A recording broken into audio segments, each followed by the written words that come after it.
Hello YouTube, Damo_23 here, and welcome back to another episode of Better Than Potter. Today we are going to go out there and try and prove that we are doing better than what Potter could have done in real life.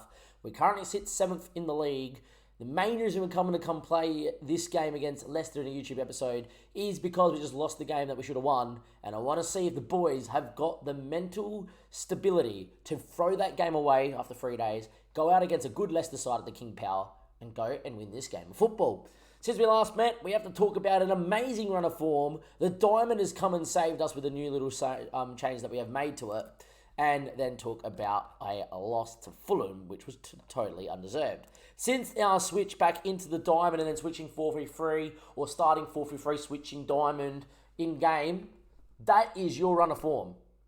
We have not had a run of form like this at all. Best part is, I've been live for 5 hours and 3 minutes and counting. If I bring my thing down on YouTube, I'm pretty wrecked. We've streamed for 8 hours total on the 30th of the 10th, and we've done 5 hours there. If you ever want to see that stuff, links down below to my Twitch. More importantly, subscribe to the YouTube channel if you're enjoying the content and the grind of myself, and give it a like and comment where you think we'll finish this season with a run home. Since we last met though, Wolves we beat 3-2, Leeds we lost 2-1, we beat Watford 2-0 and Spurs 2-1 in the episode before. Liverpool the day after started 4-3-3, stayed 4-3 for 90. Liverpool dominated. Second half we went ballistic. Went cautious. Liverpool in their gegenpressing system got tired, and we really could have won the game. Didn't in the end. Was a 1-1 draw. That's okay. Not too bad. We then played Spurs. We won 4-0. Then Newcastle 4 days later, and we pumped them 6-2. I'm sorry, we played Norwich and won 4-0, and then we played Newcastle and won 6-2. McAllister in the hole looking fantastic. That team just looked outrageously good. It was fantastic to watch. About time we scored over our XG. And then we beat Villa 1-0 in a game where we were a little bit legless, but we were able to see it out. Went in a tight game, scored a goal, went to the cautious system, missed a couple chances in the 4-4-2, but did win. Beat Shrewsbury in the Cup. And then 7 days later, we walked into Fulham, had a goal disallowed for offside, which was very questionable, being disallowed, and then one long ball over the top to Mitrovic, and then they parked the bus and we couldn't score. Set piece, Thuram, you'll see walk across the goal. It hits the defender, falls back to us, we score, and they claim that Thuram was this far offside and impacted play, where quite realistically, it's that much of a kerfuffle that's never going to be given ever, but it is what it is. Anyhow, boys look good.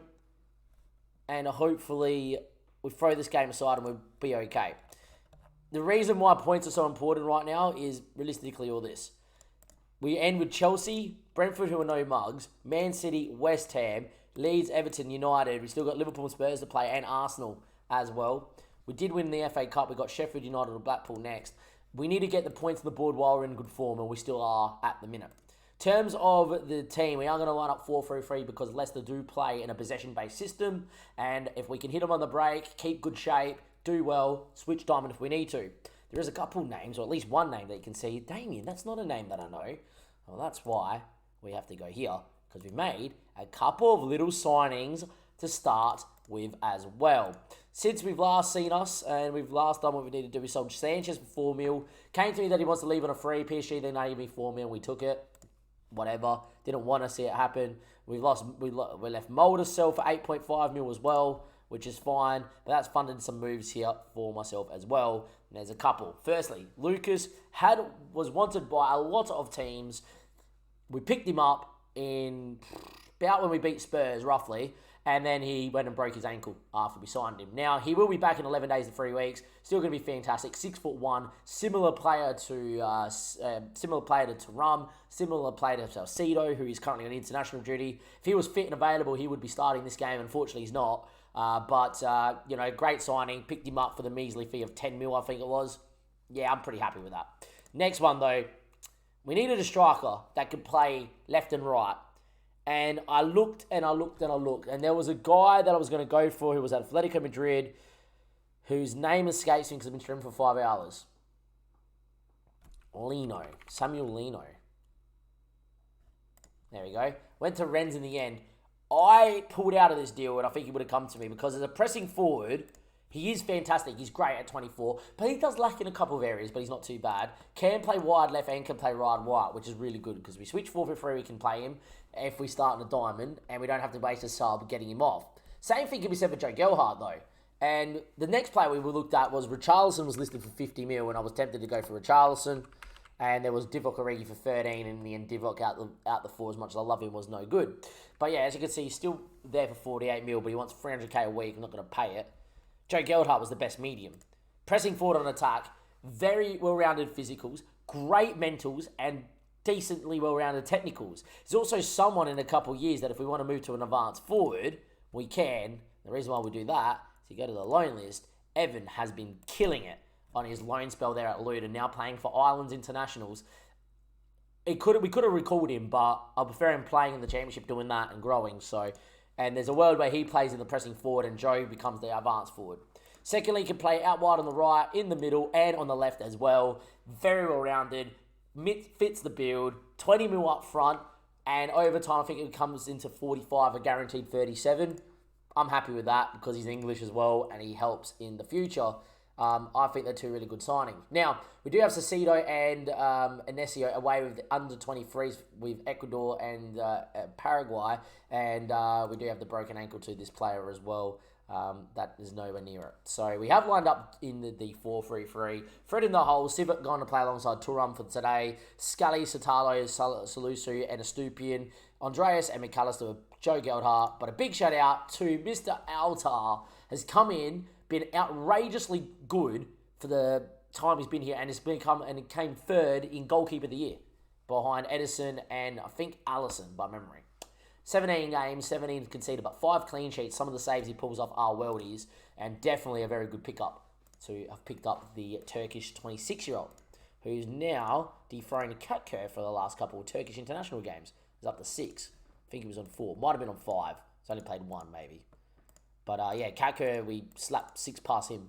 Anyway, we are here. We are going to go in and see what we can do. Leicester are a good side. They're lining up with Iheanacho, Barnes and Old Brighton. Camille and Net as well. Mangala Saab, very Sunuic. Very similar to the team we beat. In Dindy, good press from Joe Gelhardt. Andreas didn't find it. Would have been nice. Perret, Samar, Sunuic, Perret. Good press again. Mangala Saab in Dindy. Look, we're doing well. We're forcing him inside and trying to win the ball here, but we haven't been able to find it. This is why we're playing on the break as well, is because Leicester will keep it this well. And we know if we win it, we can hit him. Castagna finds Brighton, he can whip. Instead, Sivert wins it, and the clearance hits someone and falls to them. That's generally how it goes. Brighton, good touch. Barnes, great finish, good goal. Who did that hit? Who did that hit?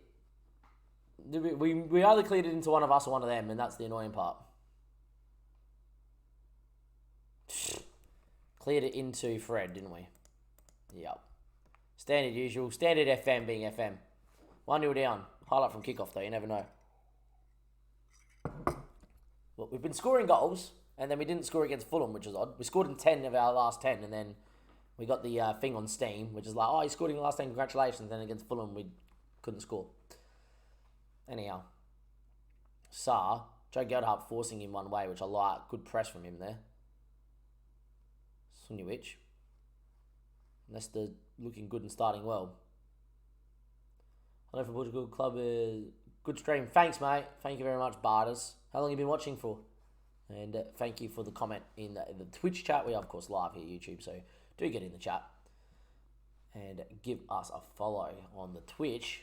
But also, if you're enjoying it, give us a subscription. Do it. Just do it. We're pushing to 300 on like 292. Get us there. This is the big 300. Anyway, Stupian, Salusu, Fred. Thumps one looking for Andreas in the hole. Ain't going to find him, but the header finds Andreas. Joe Gelhardt heads down to Andreas again. Stupian finds Andreas. Big switch to McAllister. Good touch to Scully. Sivert, of all people, hits the post. Would have been nice. That's the thing. In an instant, we can turn defence into attack in this system. 1-0 down. Hopefully we get at him. Thing is, if we stay 1-0 down to about the 65th, we'll go diamond. Get stuck in. Look, no one's out there booking. So So I'm happy with it. Half time approaching. 1-0 down. Bit annoying. This is my last game of the stream. It would be annoying to go for such a good run of form to lose our last 2 games. Newcastle again leading Liverpool, who just sacked Klopp and got Gerrard in charge. Could happen in real life, that, but I think it's a bit too early for Stevie G. Anyway, so far, not much going on here. We're going to have to go to it. I think we're going to have to go diamond and just hope this changes the game a little bit.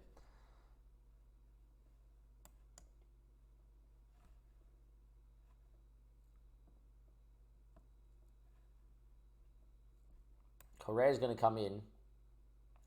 I'm going to drop Sivet, go to that. McAllister's actually going to move into here, and actually going to move McAllister as a roaming playmaker and support. Just get him on the ball. Andreas in the hole, Correa and Geldhart. I think that's fine. Ooh, Scully's playing okay, so I'm going to leave it. Stupid's not having the best of the game. Might get that way. Trum's played really poor in a box-to-box role. Casper's going to come in. I'm actually going to commit him with a centre mid on the top. Triple change. So we go for it. We were on the counter-attacking system. We just changed it off it. 80 minutes played. Is there going to be a highlight? Doesn't look like it. Richardson's going to come in here for Joe Gelhardt as well. Mate, Danny Ceballos is not playing. He's currently transfer listed, but this could be the game. Is there going to be a moment? Doesn't look like there's going to be a moment. For back-to-back games we don't score in. There you go. What a fizzle. There's our issue. Do we make Europe this year? I don't think so. The fact that we lose to Fulham and then to Leicester and we don't find a chance. After scoring in our last 10, we can't score here. So there we go. I don't know about Europe. Do you know about Europe? Because I don't. Pretty disappointing way to just come in and give you guys a YouTube game there, YouTube, because we didn't do nothing. Hoping to bounce back, and, well, the start of the poor run of form has begun. Look at that. There we go. You would have to say that if we want to make Europe, we have to beat West Brom, Newcastle, Palace, get to the Arsenal game and see what happens. Slightly concerned. Yeah, same here, Dim. Same here. To have scored goals that look freely and look like we're going to be amazing. We got FM by Fulham in a game that we should have scored about 4 in. And against Leicester, we didn't really create. That is going to be the end of the episode there, YouTube. Next time we see each other, it's either going to be a game around a mid-table side where we're looking to see if we can finish top half of the mid-table, like 10th and above, or it's going to be a game in and around one of the big boys that we have to fight with in order to get into Europe. West Ham and Everton really costing us a European spot because they were really poor last year, and both of them are 3rd and 5th respectively. Till next time though, give it a like, subscribe. It's been a much better year than last year. We definitely don't look like getting sacked this year, which is great.